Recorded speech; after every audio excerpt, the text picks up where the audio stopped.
नमस्कार दोस्तों, मैं दिव्यांशी गोड़ एक बार फिर हाजिर हूं एसपीटी न्यूज की खास खबरों के साथ। पेश है आज 5 नवंबर 2024 मंगलवार शाम 7:15 बजे राजस्थान की बड़ी खबरें। सुप्रीम कोर्ट से राजस्थान के पूर्व मंत्री एवं विधायक शांति धारीवाल सहित जेडीए के 3 तत्कालीन अधिकारियों को झटका लगा है। सुप्रीम कोर्ट में जस्टिस सूर्यकांत और जस्टिस उज्जवल भुयान की बेंच ने हाईकोर्ट के आदेशों को रद्द कर दिया है, जिसमें हाईकोर्ट ने एकल पट्टा प्रकरण में आपराधिक कार्यवाही को समाप्त कर दिया था। सुप्रीम कोर्ट ने हाईकोर्ट को मामले में फिर से सुनवाई करने के निर्देश दिए हैं। सुप्रीम कोर्ट ने कहा है कि हाईकोर्ट 6 महीने में फिर से मामले की सुनवाई करके अपना निर्णय दे। दरअसल हाईकोर्ट के 2 आदेशों के खिलाफ आरटीआई एक्सिबिट अशोक पाठक ने सुप्रीम कोर्ट में एसएलपी दायर की थी, जिन्हें निस्तारित करते हुए सुप्रीम कोर्ट ने अपना फैसला दिया। 5 करोड़ रुपए दो या बिश्नोई समुदाय के मंदिर में जाकर काले हिरण के शिकार के लिए माफी मांगो। सलमान खान को ये धमकी देने वाले कथित तौर पर पुलिस के हत्थे चढ़ गया है। पुलिस ने आरोपी को कर्नाटक से गिरफ्तार किया है। 10 दिनों के अंदर सलमान के नाम ये तीसरी धमकी थी।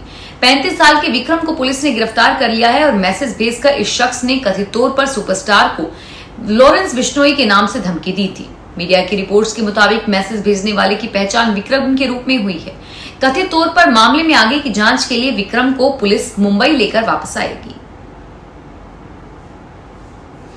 उच्चतम न्यायालय ने मंगलवार को कहा कि सरकार सभी निजी स्वामित्व वाले संसाधनों को अधिग्रहित नहीं कर सकती। मुख्य न्यायाधीश डीवाई चंद्रचूड़ की अध्यक्षता वाली 9 सदस्यीय पीठ ने बहुमत से यह फैसला सुनाया।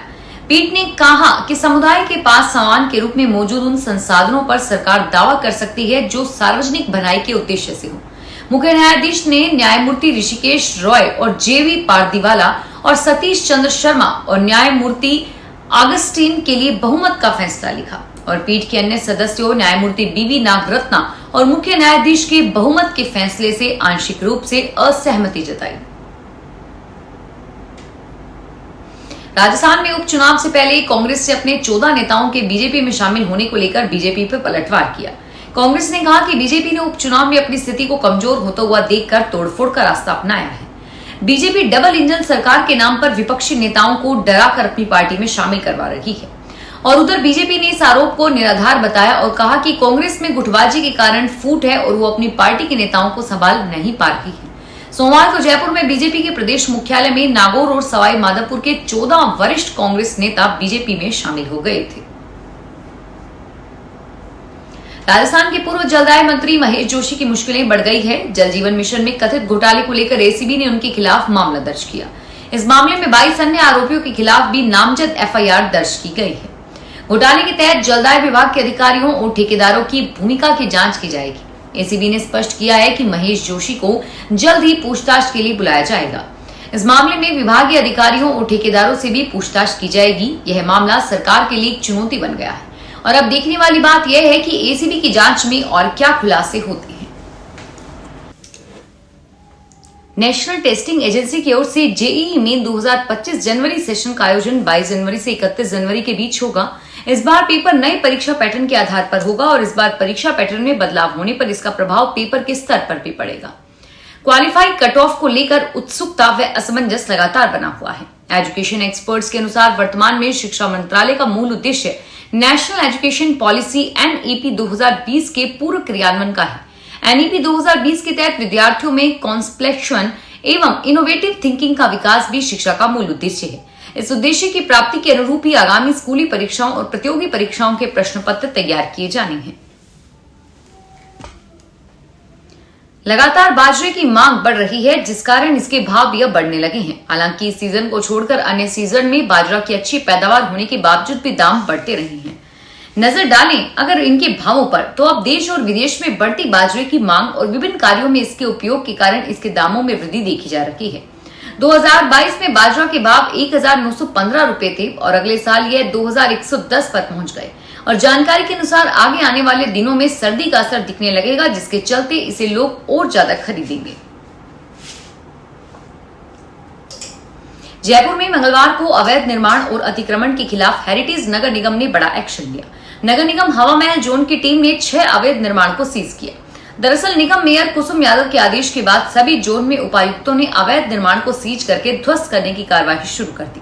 नगर निगम हेरिटेज के हवा महल जोन की डिप्टी कमिश्नर सीमा चौधरी ने बताया कि अवैध निर्माण के खिलाफ 6 जगह सीज की कार्यवाही को अंजाम दिया। जिसमें अवैध निर्माण रोकने और हटाने के लिए इन सभी भवन मालिकों को नोटिस भी जारी किए गए थे। जयपुर में 3 नवंबर को हुए सिंगर दिलजीत दोसांझ के कंसर्ट में 100 से ज्यादा फोन गायब और चोरी होने की शिकायतें पुलिस को मिली हैं। कंसर्ट के बाद सांगानेर पुलिस स्टेशन में एफआईआर दर्ज कराने वालों की भीड़ लग गई। दावा किया जा रहा है कि 3 घंटे के शो में 100 से अधिक मोबाइल गायब हुए थे। हालांकि पुलिस ने केवल 32 एफआईआर दर्ज की है, क्योंकि अधिकतर लोगों के पास मोबाइल से संबंधित डॉक्यूमेंट नहीं थे।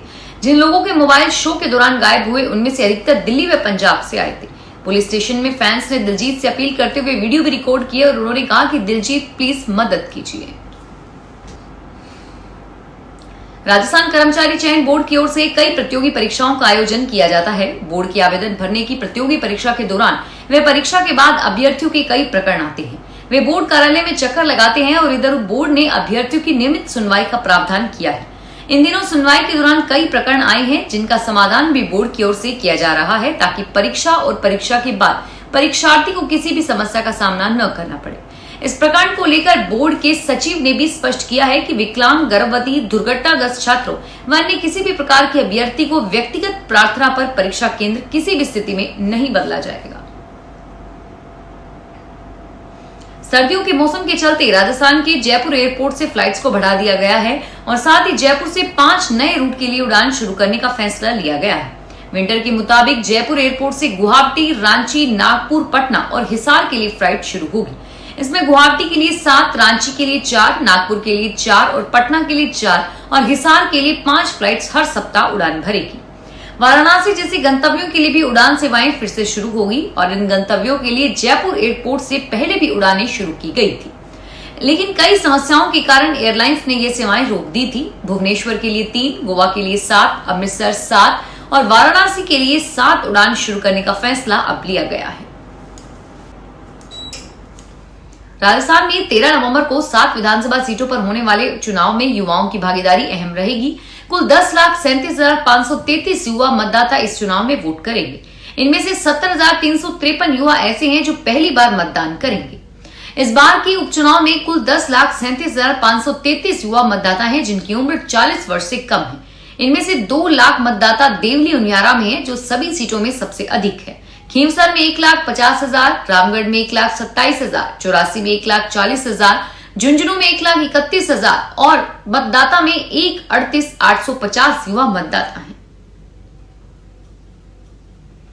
राजस्थान सरकार द्वारा आबकारी विभाग की पुरानी बकाया को निपटाने के लिए आबकारी एमनेस्टी योजना 2024 प्रारंभ की गई है, जिसके तहत बकायादारों को बकाया राशि जमा करवाने पर ब्याज की 100% माफी का लाभ प्रदान किया जा रहा है।